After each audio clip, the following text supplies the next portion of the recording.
Boa noite. 5 anos da morte de Miguel. Protesto pede agilidade da justiça para julgar aumento da pena de Sari Corte Real. Motociclista que participava de um racha morre em acidente na BR-101 em Abreu e Lima. Ele faria aniversário hoje. Adolescente fica presa em uma grade após invadir a escola no Cabo de Santo Agostinho para tomar banho de piscina. Conta de luz mais cara esse mês. A Agência Nacional de Energia Elétrica anuncia bandeira vermelha. Saiba como economizar. E a força da economia junina. Produtores de roupas e acessórios se desdobram para dar conta das encomendas do São João.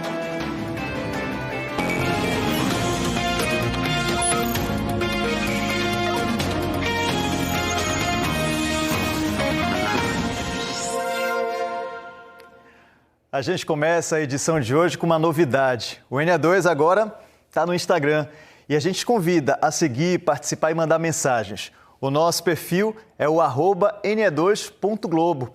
É mais uma forma de se conectar com a gente. Você vai ter muitas notícias e também bastidores, o dia a dia, do nosso trabalho. Então vai lá no Instagram, segue a gente, @ne2.globo. Inclusive tem uma live agora por lá. Um ato hoje à tarde lembrou os 5 anos da morte de Miguel. Parentes do menino e movimentos sociais cobram justiça. Uma dor que não tem fim. Toda vez que há uma movimentação, que há um movimento que se faz alguma coisa, é o dedo. O pessoal mete o dedo na minha ferida, sabe? E eu preciso que isso se acabe, eu preciso que seja feita a justiça pela morte do meu filho, para poder viver o luto pela morte do meu filho, porque eu não vivi o luto. Em novembro, meu filho completaria 11 anos, ele seria um pré-adolescente. Infelizmente, isso foi tirado de mim, ver meu filho crescer. Faz 5 anos que, para Mirtes, maternidade virou sinal de luto.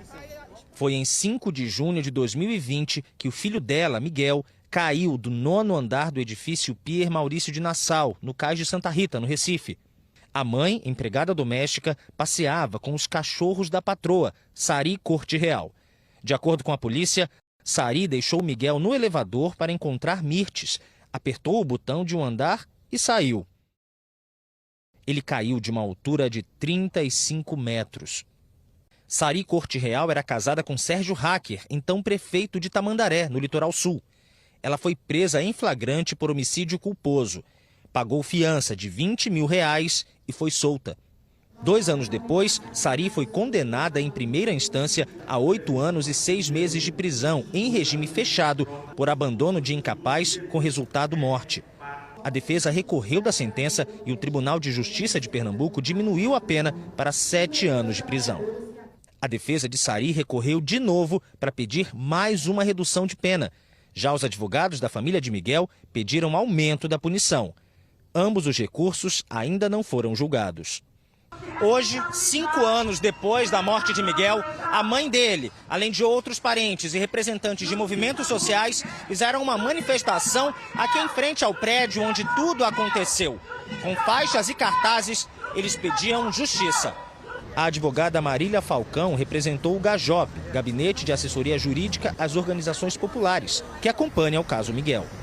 O Estado precisa dar uma resposta e uma justa responsabilização criminal à parte envolvida, Porque enquanto Mirtes e a avó de Miguel, Marta, hoje vivem as agrulhas de uma espera longa, de 5 anos, a gente vê a outra parte vivendo a vida normalmente, promovendo os atos da vida civil e mesmo tendo uma sentença criminal em meio fechado, o regime inicial de cumprimento.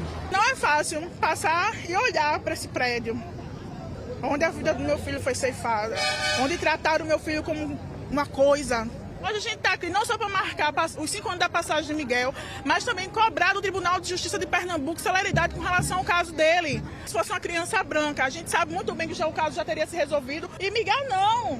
O caso de Miguel está aí, rolando. Os manifestantes seguiram do edifício, no Cais de Santa Rita, até o Palácio da Justiça, no centro do Recife. Alessandra é estudante e mora em Brasília Teimosa, na capital. Veio apoiar o pedido por respostas. Eu vou passar o resto da minha vida lutando por justiça. Não só pelos meus irmãos, pelo menino Miguel, por tantos outros aí de comunidades, filhos de doméstica, filho da classe trabalhadora. A avó de Miguel espera uma resposta o mais rápido possível. O desejo é que a justiça realmente seja feita, que Sari vá presa e para poder que a gente tenha um pouco de paz, um pouco de sossego e que também Miguel possa descansar. O Tribunal de Justiça diz que o processo está na diretoria criminal para o cumprimento de determinações do desembargador Cláudio Jean Nogueira Virgínio, proferidas no mês passado. A defesa de Sari Corte Real diz que está aguardando o julgamento dos embargos pelo tribunal para avaliar os próximos passos. Uma adolescente ficou presa em uma grade após invadir uma escola no Cabo de Santo Agostinho para tomar banho de piscina. O acidente aconteceu hoje na Escola Municipal Professor Antônio Benedito da Rocha, no bairro de Garapu. Imagens enviadas à TV Globo mostram a jovem presa na parte de cima da grade. Nos vídeos é possível ver a estudante se apoiando na grade, que tem cerca de 2 metros de altura e espetos de ferro pontiagudos. O resgate foi feito pelos bombeiros. De acordo com a prefeitura, a adolescente e 2 amigos tinham invadido o local de madrugada para tomar banho na piscina da escola. O acidente aconteceu quando eles subiram na grade para ir embora. O Corpo de Bombeiros informou que a adolescente ficou ferida no pé e foi levada à unidade de pronto atendimento do Cabo. De lá, ela foi encaminhada ao Hospital Dom Helder Câmara e já recebeu alta. A Prefeitura do Cabo de Santo Agostinho confirmou que a jovem é aluna da escola e informou que ela estava acompanhada de outros 2 adolescentes, um de 15 anos e outro de 16. Um motociclista que participava de um racha morreu em um acidente no fim da noite de ontem na BR-101, em Abreu e Lima. O G1 preparou uma reportagem com todos os detalhes e você acessa apontando a câmera do seu celular para esse QR Code que está na tela. A vítima tinha 24 anos e faria aniversário hoje. De acordo com a Polícia Rodoviária Federal, ele estava em alta velocidade e morreu no local. A batida foi contra uma outra moto que estava na contramão fazendo um retorno irregular. Esse outro motociclista transportava 2 pessoas, entre elas uma criança de 5 anos. O motociclista e a passageira ficaram feridas. A criança não se machucou. Mais de 100 mil pernambucanos se declararam autistas.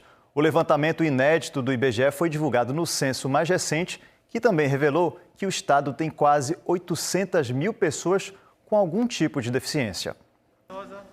A retinose pigmentar, uma doença que afeta a retina, fez Ana Paula deixar de enxergar aos poucos. Hoje eu enxergo só vultos, luzes e cores, mas a fisionomia da pessoa eu não consigo enxergar. É como se a luz do quarto dela tivesse se apagado de vez. Aí veio a tristeza, a vergonha e a vontade de ficar só. Mas Ana Paula conheceu o Instituto de Cegos do Recife, fez novas amizades e foi apresentada ao goalball, um esporte criado para pessoas cegas. O brilho nos olhos e o sorriso largo são reveladores. Eu vou para uma festa, eu danço. O pessoal diz, cuidado para ela não cair. Não, mas eu danço normal. O goalball me fez voltar a minha autonomia e a superação de sair de casa sozinha para vir para cá. Superar o isolamento é um desafio. Tanto a pessoas que nasceram com deficiência, não só a visual, mas como a motora, a intelectual, quanto quem adquiriu durante a vida. O goalball serve para reabilitação, como ele já foi criado para isso, e todos os esportes paralímpicos servem para desenvolvimento motor, social, manutenção da saúde. Além dela estar socializando com pessoas iguais a ela vai ver que ela pode tudo. A deficiência é apenas um detalhe na vida dela, né? Os números do último censo revelam que Pernambuco tem pouco mais de 450 mil pessoas com dificuldade permanente para enxergar. Mas, no geral, são quase 800 mil pessoas com deficiência. São mais mulheres do que homens. Quando a autonomia e a independência da pessoa com deficiência são incentivadas, a exclusão é mais difícil de acontecer. Domingos tem 48 anos, é pastor evangélico, aconselhador de casais, estudante de história, palestrante, pai, marido e autista. Aos 7 anos de idade, eu fui diagnosticado. Só que anos atrás não existia os estudos que hoje existem. 5 anos atrás, mais ou menos, que os sintomas e as rigidez cognitivas foram aumentando.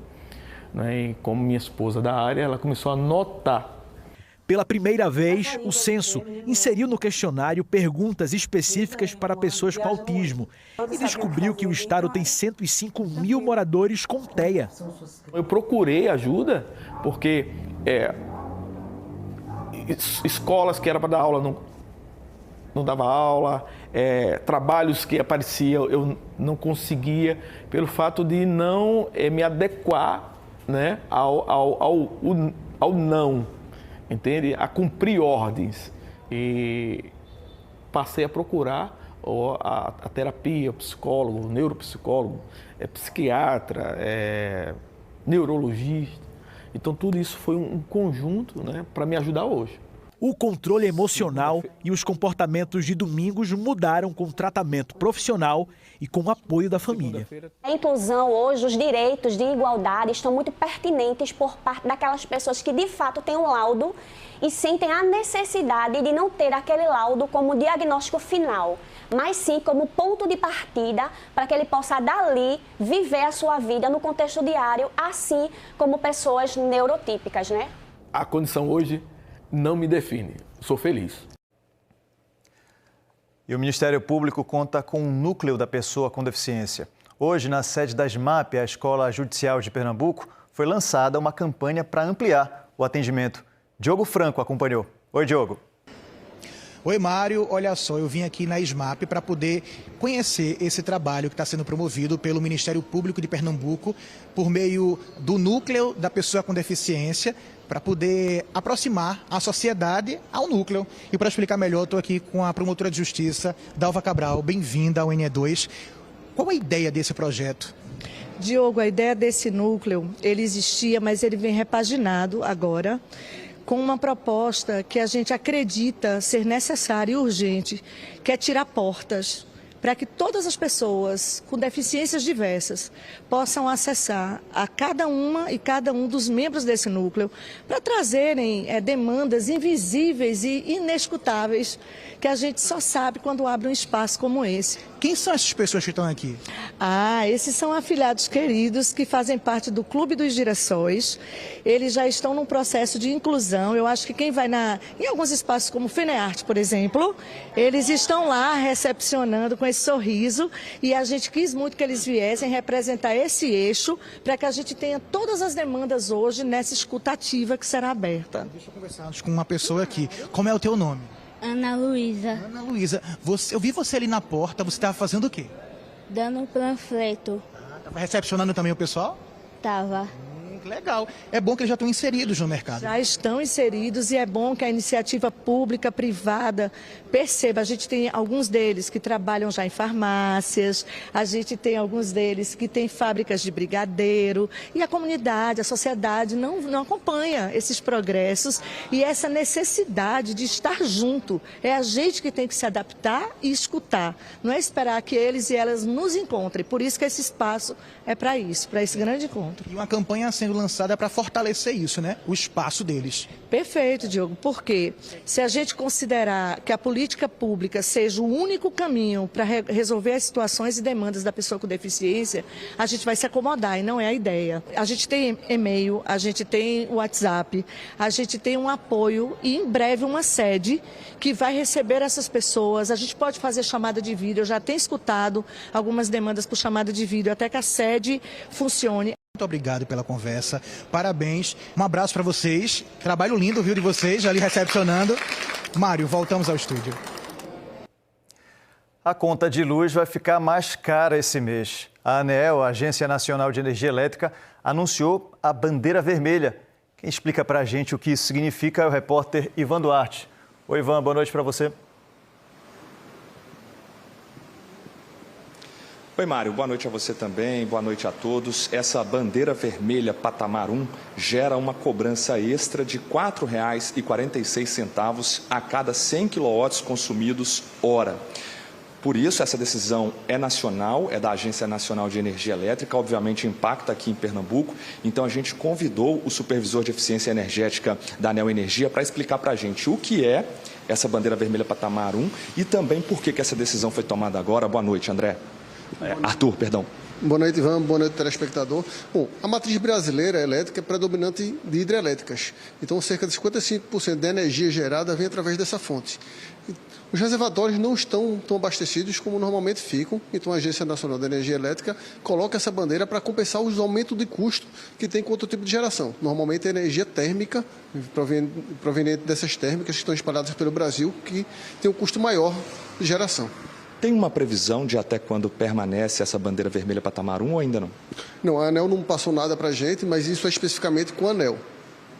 Eu queria que o senhor explicasse também para quem nos acompanha o que é que pode ser feito, então, para economizar energia e não sentir ainda mais esse peso no bolso. Bom, costumo falar sempre no início, na compra, já é importante verificar o equipamento. Então, verificar se tem selo Procel, se o selo garante que aquele equipamento é eficiente. E, na ausência do selo Procel, verificar a etiqueta do Inmetro. O Inmetro classifica os equipamentos entre A e E, sendo A o mais eficiente e o E o menos eficiente. Essa etiqueta ainda mostra o consumo médio mensal. Então, você pode comparar dois equipamentos na hora de comprar. Nem sempre aquele equipamento que é um pouco mais caro naquele momento vai compensar de acordo com o seu uso. Então, verifica o consumo mensal e ver se vale a pena comprar um equipamento um pouco mais caro, um pouco mais eficiente. Existe influência de horário? Horário que gasta mais, horário que gasta menos, ou não tem isso?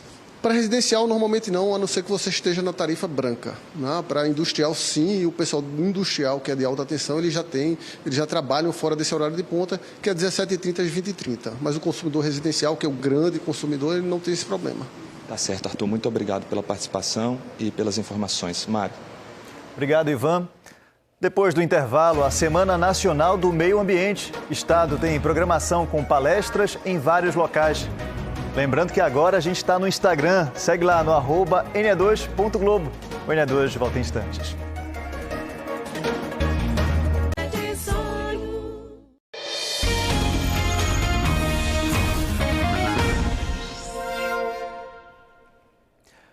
Durante essa semana, várias instituições do país fazem eventos para reforçar a importância de preservar os recursos naturais do planeta. Olhos e ouvidos atentos para um conteúdo muito importante e que tem a ver com todo mundo. O lixo só é lixo se estiver tudo misturado, né? A Casa da Criança Marcelo Assora atende 95 meninos e meninas no contraturno. Horário diferente do que eles estão na escola. Aqui eles fazem as tarefas, recebem aula de reforço, mas também são estimulados a pensar sobre assuntos que não têm a ver com a prova diretamente, mas dizem respeito a cada um. Se for de plástico, eu pego uma sacola, fecho bem, e se for de vidro, eu tenho que botar uma caixa de papelão para fechar com fita adesiva e para não cortar nenhum animal, se ele for catar lixo. Andresa trabalha 10 anos com material reciclado. Ela é mãe de Abraão, que é atendido aqui, e veio conversar com a meninada sobre como descartar o lixo. Aliás, sobre o que é mesmo lixo. Tudo misturado é o quê? Lixo! E quando tá separadinho? Muito bem! Estamos na Semana do Meio Ambiente, mas a ideia é continuar trazendo esse tema para que as crianças se sintam cada vez mais responsáveis pelo futuro do planeta. A gente vai começar a trabalhar exatamente para dar um conhecimento, uma vivência maior do que é lixo, do que é resíduo, a forma de descarte, a economia circular de uma forma geral. A CPRH, Agência Estadual de Meio Ambiente, tem programação até domingo em vários locais. Vai ter atividade em empresas, em escolas. A partir do momento que a gente conhece, a gente começa a entender a nossa importância, né, o nosso papel, porque o planeta é de todos. Então, todos são responsáveis por ele, cada um na sua parte. E em Olinda, uma das ações da Semana do Meio Ambiente foi em uma escola de ensino integral. Hoje a aula foi diferente. Alunos da Escola Estadual Guedes Alcoforado, no Varadouro, em Olinda, iniciaram as atividades da Semana do Meio Ambiente. Eles receberam a visita de agentes da Secretaria de Meio Ambiente do município e discutiram sobre formas de preservar a natureza. A escola tem a matéria eletiva de horta, que incentiva os estudantes a plantar e conhecer mais sobre a flora. Trazer esse conhecimento biológico, pedagógico e, de uma certa forma, tudo que a gente colhe aqui, eles levam para casa e a gente também implementa, né, coloca dentro dessa alimentação que é servida aqui na escola. As turmas do ensino fundamental e médio se juntaram para aprender. É importante cuidar do meio ambiente para a nossa qualidade de vida. E é necessário cuidarmos daquilo que é nosso, daquilo que mantém nós vivemos. A gente aprende também a cultivar a natureza e também a gente pode levar para fora da escola, como nas comunidades. Laila adora aprender sobre o meio ambiente. Ela sabe bem a importância de preservar. Ali na frente a gente plantou uma mudinha. Hoje ela já está bem maior. Como é que você se sente vendo que plantou e hoje ela já está grande? Eu sinto feliz, né? Em Olinda, 1.300 mudas de ipê devem ser plantadas, de acordo com a prefeitura. As árvores podem chegar a 30 metros de altura. Cada ato e cada união com as mãos dadas faz a diferença aí na mitigação das alterações climáticas e na proteção do meio ambiente. Com as atividades, os alunos entendem questões ambientais e aprofundam os conhecimentos sobre as mudanças climáticas. Acho que sem isso daqui a gente não seria nada, sem as plantas, sem a natureza a gente não seria nada. Em instantes, micro, pequenas e médias empresas podem ganhar dinheiro para se modernizar. A gente explica como. E a maratona para produzir roupas e acessórios para as quadrilhas juninas. O NE2 volta já.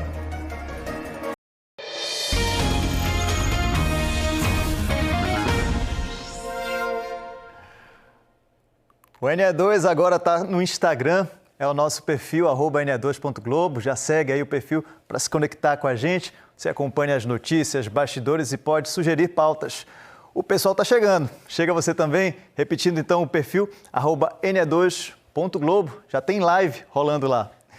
E olha só, donos de micro, pequenas e médias empresas podem se inscrever para participar de um programa que vai investir em projetos de transformação digital. Repórter Gustavo Ferreira acompanha e tem os detalhes. Oi, Gustavo, boa noite. Oi, Mário, boa noite para você, boa noite para quem acompanha a gente também no Instagram, NE2.globo. Esse é o programa Transforma PE. São 6 milhões de reais, é um investimento que é feito nessas empresas, para essas micro, pequenas e médias empresas. O Bionor Nóbrega, diretor de avanço tecnológico da Secretaria de Ciência, Tecnologia e Inovação de Pernambuco, vai explicar para a gente, nesse primeiro ciclo, que vai até 18 de agosto, que já está aberto, de que setores essas empresas são que podem participar. Boa noite a todos. São empresas dos setores de aquicultura, fruticultura irrigada, moda, confecção, gesso. São APLs dessa região que envolve as regiões de desenvolvimento como o Agreste Setentrional, Agreste Meridional, Agreste Central, também a Araripina, a parte do Descentralizando, na verdade, né? Descentralizando, exatamente. Araripina, a parte de fruticultura irrigada lá no sertão de São Francisco, né? Taparica também, né? Cada empresa pode receber até 100 mil reais e tem uma pontuação. Isso, exatamente. Um grande diferencial é que empresas que estão nessas regiões de desenvolvimento e elas já só para eles já estarem fisicamente nesses locais, eles já recebem um ponto extra. Tá? E também empresas que tenham mulheres na sua composição societária também ganham um ponto extra, além da pontuação convencional. Agora, então, para a gente concluir, como é que faz para se inscrever, ler o edital e fazer a inscrição? Tá, o edital está no site da FACEP, www.facep.br. Muito obrigado, Bionor, pela informação, que tem muita gente aí acompanhando. Pequenos, micro e médios empreendedores de Pernambuco podem ter acesso a esse recurso para se modernizarem, modernizarem o negócio. Mário, volto com você. Obrigado, Gustavo, pelas informações. E junho chegou com a expectativa para uma das festas mais tradicionais da nossa região, o São João.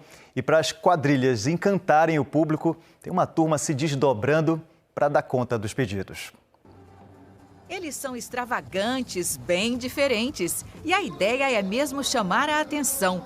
Afinal, na quadrilha junina, os olhos se voltam para os pés. São eles que marcam o ritmo da dança acelerada que movimenta os arraiais. Nesta fábrica, há 16 anos, são produzidos os sapatos mais exuberantes. São pares de todas as cores, as mais inesperadas. Também tem muito brilho, xadrez, fivelas e fitas. O exagero é permitido e atrai os consumidores. A fama dos sapatos fabricados pelo Lucivan chegou longe e ele não consegue atender a procura. Esse ano tivemos uma certa quantidade que não podíamos atender até mesmo quadrilha daqui do Recife, porque vieram quadrilha de fora. Os sapatos eles estão indo para Maceió, Campina Grande, estão indo para Santarém, no Pará, estão indo para Bahia. Então, assim, a cada ano, pessoas de outros estados estão também nos procurando. Para este São João, serão produzidos mais de 1.000 pares de sapatos para os matutos e damas das quadrilhas. O número cresce a cada ano. Nada mal para quem começou o ofício com 12 anos de idade como auxiliar de sapateiro. Hoje, conta com 3 funcionários que dão expediente de segunda a sábado. Você não vai encontrar modelos como estes numa sapataria comum, mas é justamente a originalidade e o capricho em cada detalhe que ajudam a criar a identidade de uma das manifestações culturais mais ricas e vibrantes de Pernambuco e do Nordeste. Por trás do espetáculo das quadrilhas juninas está o trabalho de profissionais anônimos e apaixonados. Para mim é um prazer grande, porque eu também gosto muito da parte da cultura, não é? Tanto quadrilha, bloco de carnaval, mas hoje o foco é quadrilha, tá entendendo? Então a gente tinha cada demanda, a gente procura fazer o melhor para que eles possam voltar próximo ano. Em maior ou menor escala, artesãos e profissionais com diferentes habilidades contribuem para a beleza da festa. A produção do seu Audécio, sapateiro de 63 anos, é mais modesta. Já são 20 anos na máquina de costura para atender os quadrilheiros. Neste São João, ele está produzindo 60 pares sob medida para dançar a noite inteira sem deixar bolhas nos pés. Tem que ser confortável, né? Porque a pessoa pulando, dançando, tem que ter conforto no pé. Senão, corta o pé, fura o pé, né? Agora também tem que ter a beleza também, né? Que é a beleza também que chama a atenção das pessoas, né? Recortar centenas de bandeirinhas e depois contorná-las com strass, uma por uma. Trabalho que exige muita paciência e delicadeza. Os aderecistas Maílson e Alisson iniciaram a missão de preparar os arranjos que vão enfeitar as cabeças de 40 casais de dançarinos. O expediente é puxado de domingo a domingo. Tá puxada, tá longa. Essa época do ano a gente não tem folga, de domingo a domingo, né? A gente realmente tá dormindo tarde e acordando cedo. E pensar que o Maílson era atendente de telemarketing quando descobriu nas quadrilhas juninas a vocação. Começou como quadrilheiro 20 anos atrás. Os dois continuam dançando, mas a quadrilha junina se tornou mais do que diversão. É meio de vida. Para mim é mais uma realização de um sonho que eu não consegui realizar quando eu era jovem, sabe? Que era na área da dança. Mas isso aqui é algo que eu faço com muita satisfação, com muito prazer. Então, às vezes, eu nem chamo de trabalho. Porque é muito prazeroso, sabe? Sob a proteção dos Santos Juninos, o Marcelo também ganha a vida com as quadrilhas matutas. São 30 anos costurando os figurinos. Para este São João, ele está preparando 150 trajes completos que não mostra de jeito nenhum. O mistério é parte da disputa acirrada das quadrilhas. O que o Marcelo faz questão de revelar é a satisfação em poder fazer parte desse espetáculo grandioso da cultura popular. Amo o que faço, independente de que seja o figurino junino, que seja o figurino carnavalesco, o figurino das bandas marciais. O melhor resultado é ver o trabalho na rua, depois o grupo feliz, lindo, encantando o público. Isso é maravilhoso para mim. Futebol, pela Série D, o Santa Cruz venceu e segue líder absoluto. Na Série A, o Sport voltou a perder e amarga um recorde negativo. O Sport bateu uma marca. Agora o Leão é dono do pior início de Série A desde que a competição passou a ter o atual formato em 2006. Isso aconteceu depois de mais uma derrota, a 8ª em 11 jogos. Dessa vez por 1-0 diante do Mirassol em São Paulo. O gol veio depois de um pênalti cometido por Igor Cariús. Reinaldo, ex-Sport, deu a vitória ao time paulista. O Leão agora entra em recesso devido à parada para o Mundial de Clubes e os jogadores só se reapresentam no dia 13 de junho, podendo até ter mudanças no elenco. O que não muda é a fase do Santa Cruz. O tricolor venceu mais uma na Série D. A vítima da vez foi o Ferroviário do Ceará diante de mais de 30 mil torcedores no Arruda. Tiaguinho aproveitou o rebote para marcar o primeiro e depois deu um toque por cima do goleiro para ampliar. O time visitante diminuiu com Kevin Rivas, mas Giovani bateu bonito para dar tranquilidade aos tricolores e fechar o placar. Santa Cruz 3, Ferroviário 1. Esta foi a 6ª vitória em 7 jogos do tricolor, que segue como líder isolado do grupo A3 da Série D. Nós ficamos por aqui. Você pode rever e compartilhar as reportagens no Globoplay. E também pode seguir a gente no Instagram, que está estreando hoje, @ne2.globo. Tem conteúdo durante todo o dia e muitos bastidores. Para você, boa noite. Até amanhã.